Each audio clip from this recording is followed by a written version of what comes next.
Friends, welcome to Literature Class with Sonam, and I'm here today to discuss the period-wise detail of English literature. As we all know that our UGC NET exam has been postponed due to this COVID pandemic going on.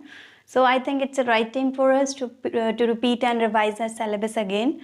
So let's start with the very first period of our English literature, and that is classical period.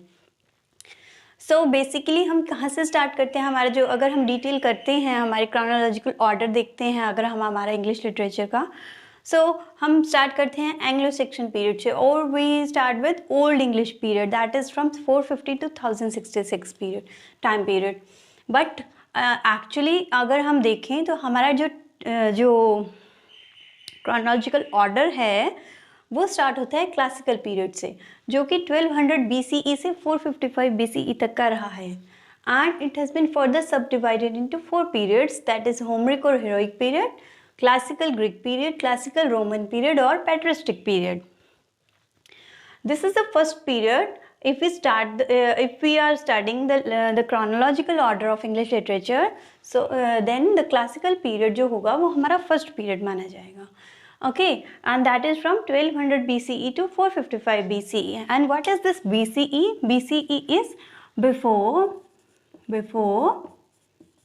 Christ era.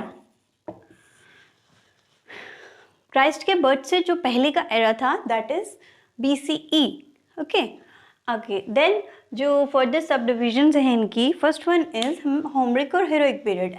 Like Homer का name mention हो रहा है इस period में.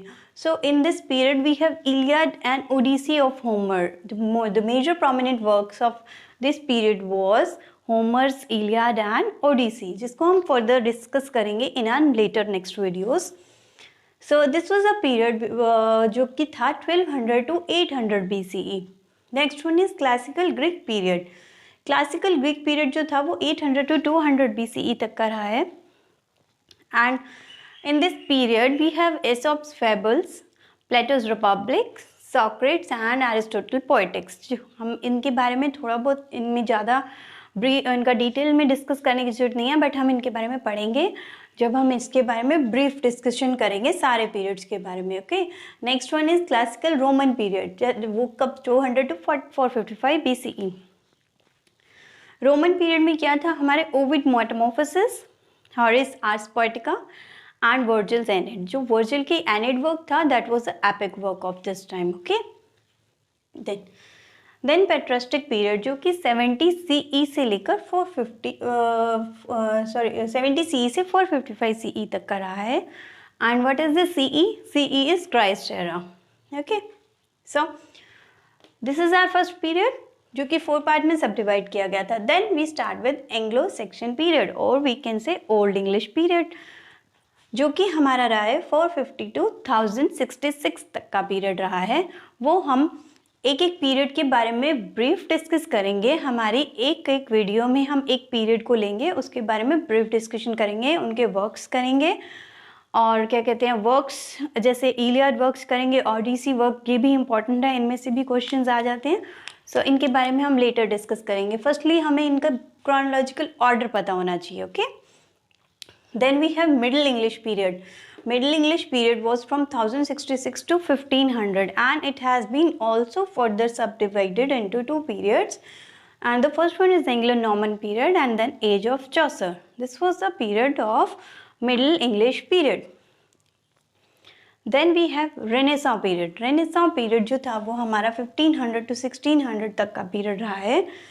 And in this period we have Elizabethan, Jacobean, Caroline, Commonwealth. Elizabethan period was from 1500 to 1558 and this was also known as Age of Shakespeare. Elizabethan period.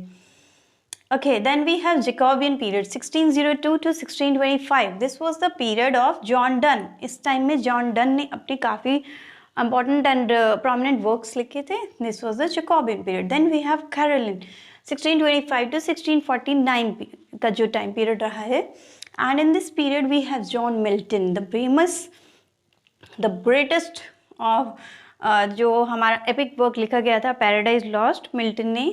This was the period of that era. Okay, Then we have Commonwealth period, that is from 1649 to 1660.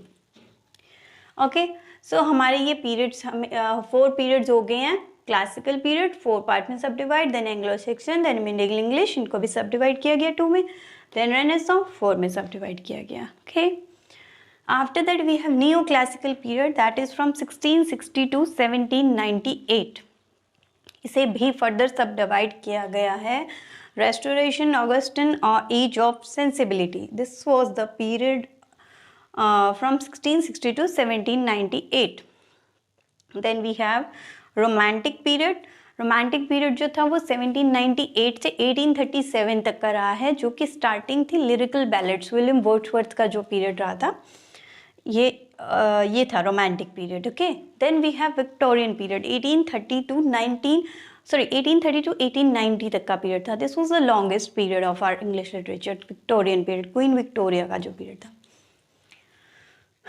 Then we have modern period 1895 to 1945 and modern period था इसके बीच में in between 1910 to 1930 का जो period रहा था that was high modernism and last our post modernism जो कि 1945 के बाद जो भी period रहा है हमारा onwards that is post modernism. So I think ये आपको लर्न करना बहुत ज़रूरी है. I think this is the base of our English literature. If आपको इन सब के बारे में नहीं पता है, नहीं क्रोनोलॉजिकल ऑर्डर पता है, then we can not proceed further for our further study of English literature. So I think आपको ये फर्स्टली इंग्लिश लिटरेचर का स्टूडेंट को एक ऑर्डर पता होना चाहिए, टाइम पीरियड्स पता होने चाहिए, ईयर वाइज डिटेल पता होनी चाहिए, कब कौन सा पीरियड कहाँ किस टाइम से किस टाइम तक का रहा है. Okay, so in hour later videos हम ब्रीफ डिस्कस करेंगे, इनके वर्क्स पढ़ेंगे, लाइक एक पीरियड को उठाएंगे एंग्लो सेक्शन पीरियड, इसके बारे में ब्रीफ डिस्कस करेंगे कि इस पीरियड में क्या हुआ, कौन प्रोमिनेंट ग्रेट राइटर्स आए, उनके क्या मेजर वर्क्स रहे, उन वर्क्स को पढ़ेंगे. So I think till then आप इसको लर्न करिए, ये एजेस ये प्रॉपर सीरीज़ में लर्न करिए एंड मिलते हैं नेक्स्ट वीडियो में. Till then stay safe, stay home, have a good day. Thank you.